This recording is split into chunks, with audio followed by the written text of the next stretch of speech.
The police to report an ex-boyfriend had broken into her flat and attacked her ought to have brought peace of mind.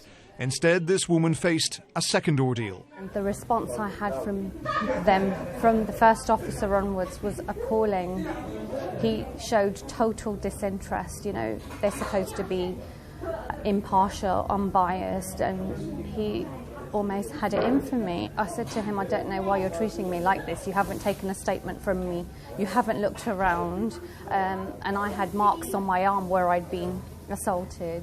And he walked out of my flat and slammed my door shut. That is how insensitive his approach was.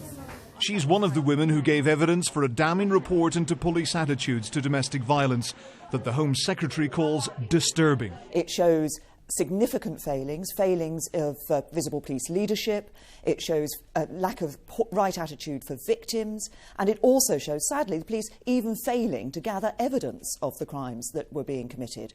So we need to see a change in police culture, and that has to start from the top. The report found that in the year to last March, there were more than 1 million calls to the police asking for help with domestic abuse. That's one call every 30 seconds. It amounts to 8% of all reported crimes. 77 women were killed by their partners or ex-partners during that period. You wearing that? You don't want to look cheap, do you? This Home Office advert emphasised it's not just physical assault which constitutes abuse, and it's not just women who are victims, though 96% of those deemed to be at serious risk of violence are female. Forces are going to have to take action, and we're going to monitor the action that they take. Chief constables are going to have to take personal responsibility for looking at their own organisation and make sure that it's geared in everything that it does to make tackling domestic abuse everyone's business, not somebody else's problem. Sorry, we didn't agree to that. That wasn't in the script. Oh.